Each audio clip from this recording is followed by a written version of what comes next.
Many spiritual traditions talk about the benefits of being like a child or in more of a childlike state for one's spiritual development. So, today I want to talk about one connection of why that might be and how we can get into that childlike state.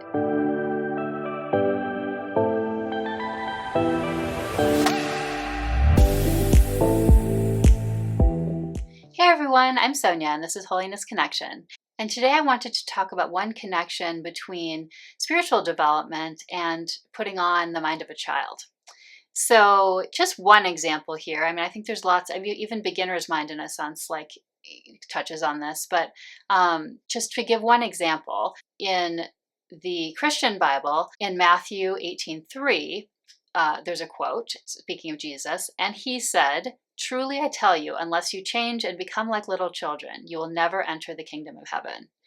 And I think there's a lot to unpack in all of these connections that different spiritual traditions make between children and having the mind of a child and spiritual development. And today I just want to talk about one, and that relates to actually sort of more the brains of little children and the brain waves, particularly, that little children often have.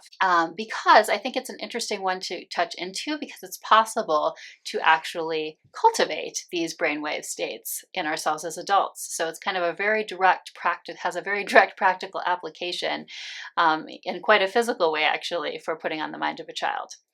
So just to get into brainwave states just a little bit, one example is alpha waves, and alpha waves often are associated with what we think of as a flow state, which allows you to do deep work with less effort.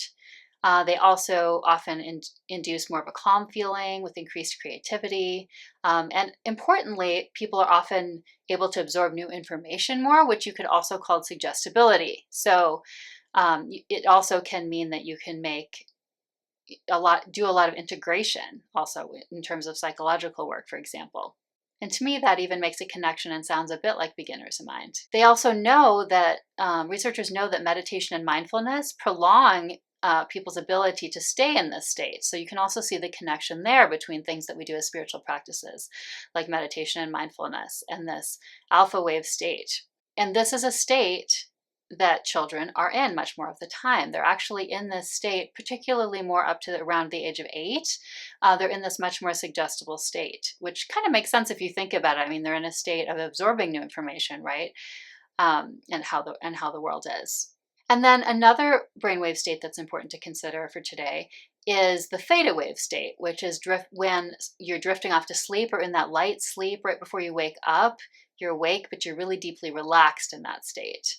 And that's considered also an important state for processing information and making memories. So how can we access these states? There's a lot of different methods, and I'll just cover a few here today. So as I mentioned already, for alpha wave states, meditation and mindfulness are ways to get into that state. Another important one is something like breath work. So when you do some pretty active breath work, like elemental rhythm breath work is an example, and I'll put a link to that in the description box, but there's other methods too. Often that can get us into that state because it's when we're working with our oxygen and our CO2 and our nitric oxide in our body, it can also help to get our brain waves into the alpha state. That can be one way to do it. And if you do that as a practice, then that will serve to have you in that kind of a state more often, particularly in regard to the calmness and the centering aspects. For the theta state, you may have heard of binaural beats, and that's actually a method that people often use to work with theta waves. And so this was just a quick touch in on the topic of how we can put on the mind of a child in our spiritual journeys, and specifically by working with our brainwave states. I'd love to hear about your experiences with any of these practices in the comments, and let me know if you have any questions about them too.